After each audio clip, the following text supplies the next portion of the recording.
Right now, it's time to take you on a trip back to the summer of 1969.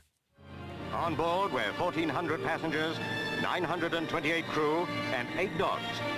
From the first-class staterooms down to the canine accommodation, they'd discovered what comfort at sea could be like. The QE2, the luxury ocean liner, the pride of Clydebank. It became one of the world's most iconic ships during its 4 decades as the flagship of the Cunard fleet. Now, after 10 years gathering dust and rust, it's finally reopened as a floating hotel in Dubai. Let's talk about this, its future and its past as well, with a man who knows more than most about the QE2, former captain Nick Bates. Nick, good morning. Good morning. How are you today? I'm fine. Thank you very much indeed for your time this morning. Oh, so welcome. How do you end up being captain of the QE2? I think I was last dressed one morning and it was the only uniform left in the cupboard, you know. But I actually joined the QE2 in 1976 as a junior second officer. Really quite interesting in a way because the company rang me up and asked me if I'd like to join the QE2, and I declined their offer quite respectfully, thinking to myself I wasn't really suited for passenger ships. And I always remember it was great fondness that I walked up the gangway in February 1976 as a junior second officer, and 30 years later I walked down as a captain. Wow. And do you remember that first voyage as captain? I do. Oh yes, I think everybody would remember there. QE2 wasn't my first trip as captain, as it happened. I did stints on other ships, but certainly on the QE2 it's got to be. My chest was normally it's about a 42 and it was about a 64 when I walked on board as captain. And what does the captain actually do in a ship like the QE2? Well, that's a very good question. A lot of people think you just sort of stand around with your hands behind your back and sort of make grunting noises at people as you walk past. You sit at the captain's table and have nice meals, don't you? And that as well, yes. That that's a part of it. But actually, the role is quite serious in many ways in that you're responsible for all the navigation of the ship, all the crew, the welfare on board, all through department heads, but they all report to you, and you've got to ensure that things are running smoothly, that you allow for the weather, the navigational hazards, all a myriad of little things that quite often people don't really think about a great deal. And what were some of the big challenges you faced in terms of that when you were captain, Nick? Probably the biggest challenge is the weather going across the North Atlantic. Mind you, having said that, the QE2 is actually built for the North Atlantic, so she was quite safe. But other people, if they're not used to sailing or cruising, may have found it a little bit daunting when the ship's starting to roll a little bit and it's bouncing around in some of the rather nasty weather that you can get in the North Sea. So that was always trying to reassure people that everything was fine. We were just, we're just going through a bit of a bad spell and it'll soon clear up. That sort of business. So that was it. So, literally kind of seeing the passengers, reassuring the passengers in conditions like that is part of the job. Oh, yeah, absolutely. Very much it stems from the top and all these things. And if you can get on the PA system and sort of talk in a nice, calm, relaxed sort of tone, and you do that as best you can, even though you can hardly stand up on the bridge sometime when it's moving around. You have a very reassuring voice. I think that helps Nick probably as well. Well, I knew my subject, and that also helps too. I knew the QE2 there wasn't a finer ship in the world for going across the North Atlantic, and so she was quite safe in that respect. Well, it's not doing that anymore, of course. It's now in Dubai opening now as a floating hotel. How do you feel about that? Fantastic, absolutely fantastic, because she carried millions and millions of passengers as she travelled millions and millions of miles, and there was a great affection for the ship, not only just from the passengers but also from the crew. And I suppose now people are going to get a chance to go back and see it again and see it in its restored glory.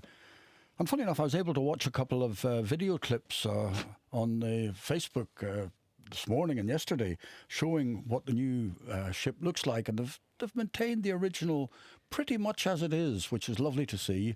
And I'm sure people were going to have a lovely time, bring back some lovely memories of the times that they spent on board, and just enjoy the ship as a destination once again. What was your captain's cabin like when you were in charge?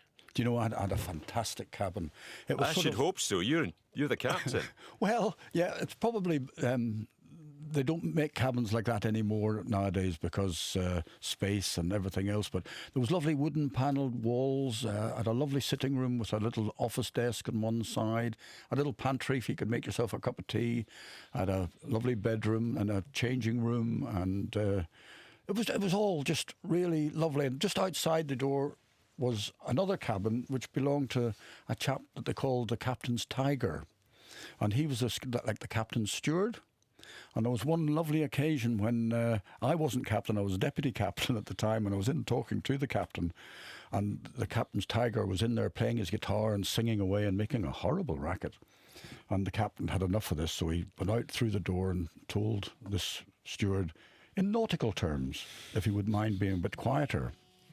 And a couple of minutes later, Rod Stewart came in through the door and said, "I'm really sorry, Captain, that was me that was playing the guitar." Great story. So would you like to go back, and now it's a hotel, would you like to go and see your old cabin, see what it's like now? Yes. I didn't ever really want to go back as a passenger, because I think it would be unfair on the captain, because you'd be looking at his shoulder and he would be thinking, is he watching what I'm doing? Am I doing it the way he would do it, or whatever? But now it's a hotel. Yes, I would love to go back and see it. So maybe one day we'll get a chance to do that with my wife and I. Right, I want to talk to you more, Nick, about what you're doing right now here in Scotland, because that's really interesting. For that, now let me take you back. Just before the news, we were talking to the captain, ex-captain of the QE2, Nick Bates, as the ship opens as a floating hotel in Dubai. Joining me to talk more about this now, Nick's still with us, but here's Simon Calder, travel journalist on the line. Simon, hi, morning. Good morning. I so enjoyed your discussion with Captain Nick Bates before the news. I loved his line about people think you stand around making grunting noises and watching everyone else do the work, which I thought, Stephen, was quite a good summing up of a radio presenter's job, if you don't mind my saying so. Especially on a morning like this. Full of the cold.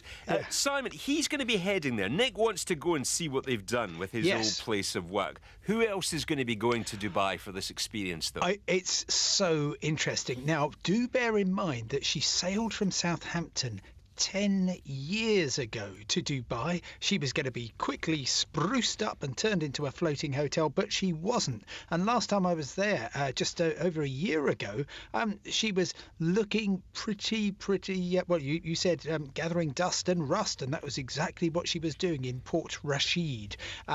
She's staying there. She's very much in this location. Anybody who's lucky enough to have been to Dubai, if you can imagine where the creek emerges into the Gulf, it's just to the left of that. And she was looking pretty forlorn and morose. But suddenly, and we got no warning of this at all, at the start of the week on Monday, they suddenly said, right, Wednesday, we're opening for business. And people have already been checking in. Very good value. So you're going to find people who are seeking a bargain. Even the opening night, £133, including breakfast. Not bad for what's hoped to be a 5-star hotel, although a little less room than you find in many other 5-star Dubai hotels. You're of course going to get the whatever it is, 2.5 million, I think, Captain Bates, of people who have sailed on QE2 who want to go and enjoy that experience again. Absolutely, yeah. And then on top of that, of course, you'll get all the people who are going to Dubai and just want this glimpse back into the past. And actually, her predecessor, Queen Mary, is still doing phenomenal business in Long Beach, California, where she's been a floating hotel, I think now, for longer than she ever spent sailing the Atlantic. And so it's a lot about nostalgia here, Simon. Because, yes. You know, Dubai, a very popular destination with couples and with families, but maybe trying to tap into a slightly older demographic with this, who maybe don't want to spend as much time on the beach and in the heat, yes, but do want the cruise experience. Yeah, they're doing it pretty well from what I can tell. You don't have to be staying there, and of course most people won't actually be staying there. You're talking about 100,000 Scots a year go to Dubai, so there's quite a lot of a potential market. But you will just be able to go in, enjoy the bars, and of course in Dubai, as elsewhere in the UAE, you can only get a drink in a hotel. So the fact that she's a hotel is going to improve your drinking experience quite a lot. And they've also got this exhibition of effectively the QE2 story. So it will take you all the way from Clydebank in 1967 all the way up to her last voyage in 2008. But it's nostalgia all the way. I wonder if they've still got a captain on board. I wonder if they need a captain now that it's docked there. Because this would be a great job for Nick in his retirement, wouldn't it?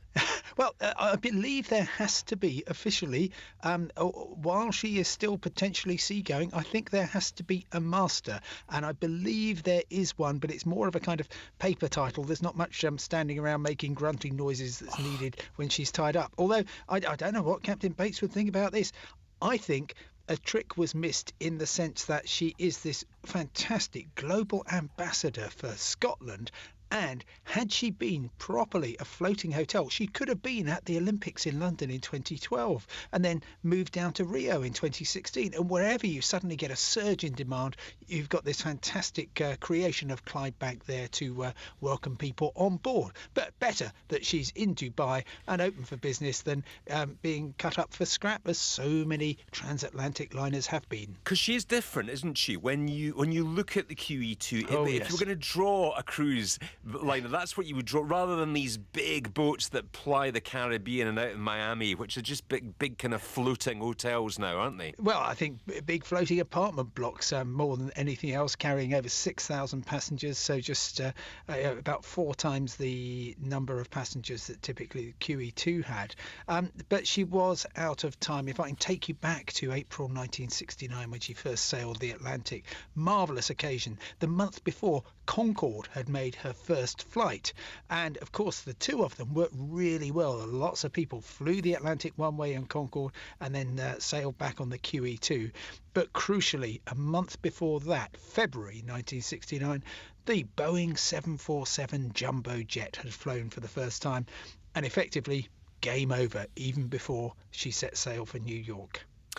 Simon, thanks for your time this morning. Simon Calder, travel journalist. So, Nick, I think we found you the perfect job in your retirement there. You don't actually have to do anything or sail anywhere or worry about navigation or that tricky stuff.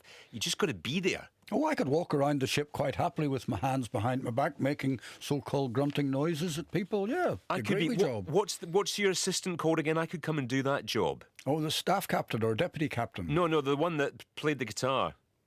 That sat outside your room. The steward? Yes. Oh, yeah. Pierre. Chap called Pierre. I won't mention his last name. I could do that job for you. But you don't have time to do that now, do you? Because you've made a new life for yourself in Scotland and you're still on the waterways, but not on the ocean these days. Yes. Since retirement, I've taken up a couple of things. I do a bit of after-dinner speaking, to various venues around Scotland and England. And then I fell into, not literally, the Seagull Trust, which is a charity in Scotland that caters for people with special needs on free trips along our canals. And I work out of the Union Canal in Ratho. And I think one of the nicest things about that particular... It's mostly run by mostly old age pensioners, but not exclusively. There are still quite a number of younger people that come out and help the service. But when I first joined, I thought, oh, here am I, captain of the QE2. This will be a doddle, this job. And I actually had to sit an exam before I could become a skipper on board a canal barge, which was slightly bigger than one of our lifeboats on board the ship. And that was what was a nice way of bringing me back down to earth again. Nick, does everyone else know exactly what your background is? I mean, do you ever end up being the ship's mate and somebody else is in charge of the barge, even though you used to be captain of the QE2? Oh, yes, we take it in turns. There's several of us that are qualified to be skippers on the barges, and we just, other people step in and have a go, males and females. And as far as I'm aware, it's the only charity that we know of that absolutely nobody involved in gets paid any money, which is quite something, really. Nick, it's been a pleasure to speak to you this morning. It's time to say aye, aye, Captain to you and let you sail off into the sunset. I bet you're sick of all these things down the years, but a pleasure speaking to you this morning. Captain Nick Bates, thank you very much. Thank you very much. Former captain of the QE2 there, as it becomes a floating hotel in Dubai.